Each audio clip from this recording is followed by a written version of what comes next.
Hello ಗೆಳೆಯರೆ, welcome to S ಪಿಚಿನ್ Kannada channel. ಈ ಒಂದು ವಿಡಿಯೋದಲ್ಲಿ ಕರ್ನಾಟಕ ರತ್ನ ಪ್ರಶಸ್ತಿ ಪುರಸ್ಕೃತರ ಪಟ್ಟಿ ನೋಡ್ತಾ ಇದೀವಿ. ಈ ಒಂದು ಪ್ರಶಸ್ತಿ ಅಂತಕ್ಕಂಥದ್ದು 1992ರಲ್ಲಿ ಪ್ರಥಮ ಬಾರಿಗೆ ನೀಡಲಾಯಿತು. ಕರ್ನಾಟಕದ ಅತ್ಯುನ್ನತ ಸಾಧಕರಿಗೆ ನೀಡತಕ್ಕಂಥ ಪ್ರಶಸ್ತಿ ಇದಾಗಿರ್ತಕ್ಕಂಥದ್ದು. ಓಕೆನಾ, ಇಲ್ಲಿ ಹೆಸರು, ಪ್ರಶಸ್ತಿ ಪಡೆದ ವರ್ಷ, ಕ್ಷೇತ್ರ ಯಾವುದು ಅಂತ ತಿಳಿಸ್ತಾ ಹೋಗ್ತೇನೆ. ರೈಟ್, ಈ ಎಲ್ಲ ವಿವರಣೆ ಅಂತಕ್ಕಂಥ ನಿಮ್ಗೆ ಇಷ್ಟವಾಗಿದ್ರೆ ಒಂದು ಲೈಕ್ ಅನೇಕ ವಿಡಿಯೋದಲ್ಲಿ ಪ್ರೋತ್ಸಾಹ ತುಂಬ ಸಿಗುತ್ತೆ. ಇನ್ನೊಬ್ರಿಗೂ ಶೇರ್ ಮಾಡಿ, ನೀವು ಚಲ ಸಾಧ್ಯ ಅಂತ ಅನೇಕ ವಿಡಿಯೋ ಚಾನಲ್ ಸಬ್ಸ್ಕ್ರೈಬ್ ಆಗಿ ಅಂತ ಹೇಳ್ತಾ ಈ ಮಾಹಿತಿ ತಿಳಿತಾ ಹೋಗೋಣ ಬನ್ನಿ, ಕಲಿತಾ ಹೋಗೋಣ ಬನ್ನಿ. ಕರ್ನಾಟಕ ರತ್ನ ಪ್ರಶಸ್ತಿಯನ್ನು ಕುವೆಂಪುರವರಿಗೆ ಮೊದಲು ನೀಡಲಾಯಿತು. ಅವರು ಕನ್ನಡದ ಮಹಾನ್ ಕವಿ ಮತ್ತು ಜ್ಞಾನಪೀಠ ಪ್ರಶಸ್ತಿ ಪುರಸ್ಕೃತರಾಗಿದ್ದರು. ರಾಷ್ಟ್ರಕವಿ ಎಂದೇ ಪ್ರಸಿದ್ಧರಾಗಿದ್ದರು. ಯಾವತ್ತು ನೀಡಲಾಯಿತು ಕರ್ನಾಟಕ ರತ್ನವನ್ನು ಅಂದರೆ 1992ರಲ್ಲಿ ನೀಡಲಾಯಿತು. ಯಾವ ಕ್ಷೇತ್ರ ಅಂದರೆ ಸಾಹಿತ್ಯ ಕ್ಷೇತ್ರಕ್ಕಾಗಿ ಅವರಿಗೆ ನೀಡಲಾಯಿತು. ಆ ನಂತರ ಡಾಕ್ಟರ್ ರಾಜ್ಕುಮಾರ್ ಕನ್ನಡ ಚಿತ್ರರಂಗದ ಅಣ್ಣವರು ಎಂದು ಜನಪ್ರಿಯ ಆಗಿರ್ತಕ್ಕಂಥ ನಟ ಮತ್ತು ಗಾಯಕ ಅವರಾಗಿದ್ದರು. 1992ರಲ್ಲಿ ನೀಡಲಾಯಿತು. ಯಾವ ಒಂದು ಕ್ಷೇತ್ರ ಅಂದರೆ ಚಲನಚಿತ್ರ ಕ್ಷೇತ್ರ. ಅದೇ ವರ್ಷ ಇಬ್ಬರು ನೀಡಲಾಯಿತು. 1992ರಲ್ಲಿ ಇಬ್ಬರಿಗೆ ಯಾರ್ಯಾರಿಗೆ ಅಂದ್ರೆ ಕುವೆಂಪು ಮತ್ತು ಡಾಕ್ಟರ್ ರಾಜ್ಕುಮಾರ್ ಅವರಿಗೆ ನೀಡಲಾಯಿತು. ಓಕೆನಾ. ಅಂತ ಮೂರನೇದಾಗಿ ಎಸ್ ನಿಜಲಿಂಗಪ್ಪ ಅವರು ಮುಖ್ಯಮಂತ್ರಿ ಆಗಿದ್ದ ಪ್ರಮುಖ ರಾಜಕಾರಣಿಯಾಗಿದ್ದರು, ಸ್ವಾತಂತ್ರ್ಯ ಹೋರಾಟಗಾರರು ಆಗಿದ್ದರು. ಅವರಿಗೆ 1999ರಲ್ಲಿ ನೀಡಲಾಯಿತು. ಯಾವ ಕ್ಷೇತ್ರಕ್ಕಾಗಿ ಅಂದ್ರೆಗಿನ ರಾಜಕೀಯ ಕ್ಷೇತ್ರಕ್ಕಾಗಿ ಅಂತಕ್ಕಂಥದ್ದು ನೋಡ್ಬೋದು.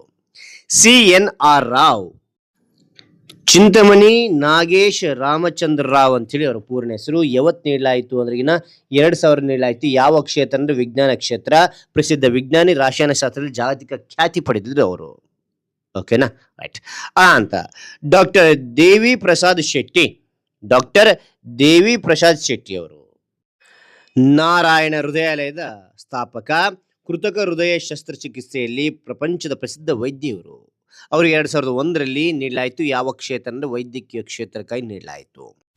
ನಂತರ ಪಂಡಿತ್ ಭೀಮ್ಸೇನ್ ಜೋಶಿ ಅವರು ಹಿಂದೂಸ್ತಾನಿ ಸಂಗೀತದ ದಿಗ್ಗಜ ಗಾಯಕ, ಭಾರತ ರತ್ನ ಪ್ರಶಸ್ತಿ ಪುರಸ್ಕೃತರು ಅವರಾಗಿದ್ದು, ಅವರಿಗೆ 2005ರಲ್ಲಿ ಸಂಗೀತ ಕ್ಷೇತ್ರಕ್ಕಾಗಿ ಅವರಿಗೆ ಕರ್ನಾಟಕ ರತ್ನ ಪ್ರಶಸ್ತಿ ನೀಡಲಾಯಿತು.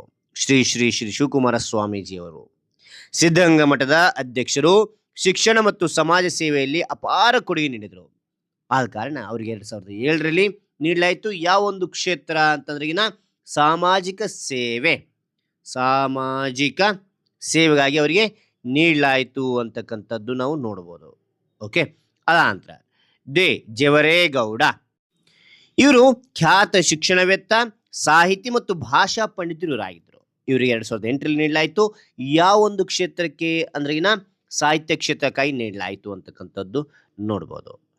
ಡಾಕ್ಟರ್ ವೀರೇಂದ್ರ ಹೆಗಡೆ ಅವರಿಗೆ ಧರ್ಮಸ್ಥಳ ಧರ್ಮಾಧಿಕಾರಿ. ಇವರು ಶಿಕ್ಷಣ, ಆರೋಗ್ಯ ಮತ್ತು ಸಮಾಜ ಸೇವೆಯಲ್ಲಿ ದೊಡ್ಡ ಕೊಡುಗೆ ನೀಡಿದ್ದಾರೆ.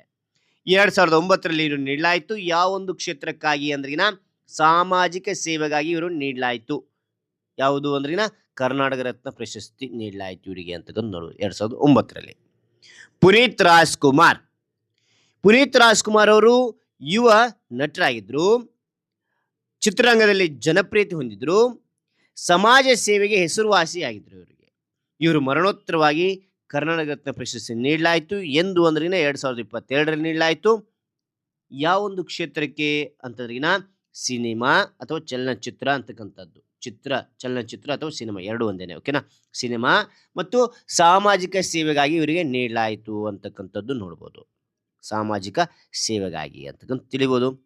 ಓಕೆನಾ, ರೈಟ್. ಅದಾದ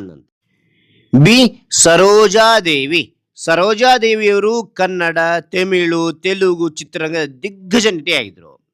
ಇವರಿಗೆ ಮರಣೋತ್ತರ ಕರ್ನಾಟಕ ರತ್ನ ಪ್ರಶಸ್ತಿ ನೀಡಲಾಯಿತು 2025ರಲ್ಲಿ. ಯಾವ ಒಂದು ಕ್ಷೇತ್ರಕ್ಕೆ? ಚಲನಚಿತ್ರ ಕ್ಷೇತ್ರಕ್ಕೆ. ಅದಾದ ನಂತರ ಡಾಕ್ಟರ್ ವಿಷ್ಣುವರ್ಧನ್ ಅವರು ಕೂಡ 2025ರಲ್ಲಿ ನೀಡಲಾಯಿತು. ಯಾವ ರಂಗ ಅಂದ್ರೆ ಚಲನಚಿತ್ರ ರಂಗಕ್ಕೆ ನೀಡಲಾಯಿತು. ಇವರು ಕೂಡ ಮರಣೋತ್ತರ ಕರ್ನಾಟಕ ರತ್ನ ಪ್ರಶಸ್ತಿ ನೀಡಲಾಯಿತು, ಮರಣ ನಂತರ ನೀಡಿರ್ತಕ್ಕಂಥದ್ದು. ಓಕೆ, ಹಾಗಾದ್ರೆ ಈ ಎಲ್ಲಾ ಮಾಹಿತಿ ಅಂತ ನಿಮಗೆ ಇಷ್ಟವಾಗಿದ್ದರೆ ಒಂದು ಲೈಕ್ ಅನೇಕ ವಿಡಿಯೋ ಪ್ರೋತ್ಸಾಹ ತುಂಬ ಸಿಗುತ್ತೆ. ಇನ್ನೊಬ್ರಿಗೂ ಶೇರ್ ಮಾಡಿ ನೋಡಿ ಸಾಧ್ಯ ಅಂತ ಅನೇಕ ವಿಡಿಯೋ ಚಾನಲ್ ಸಬ್ಸ್ಕ್ರೈಬ್ ಆಗಿ. ಮತ್ತೊಂದು ಹೊಸ ವಿಷಯದೊಂದಿಗೆ ಮತ್ತೊಂದು ಹೊಸ ವಿಡಿಯೋದಿಂದ ಭೇಟಿ ಆಗ್ತೇನೆ. Thank you for watching. Bye ಮಕ್ಕಳೇ.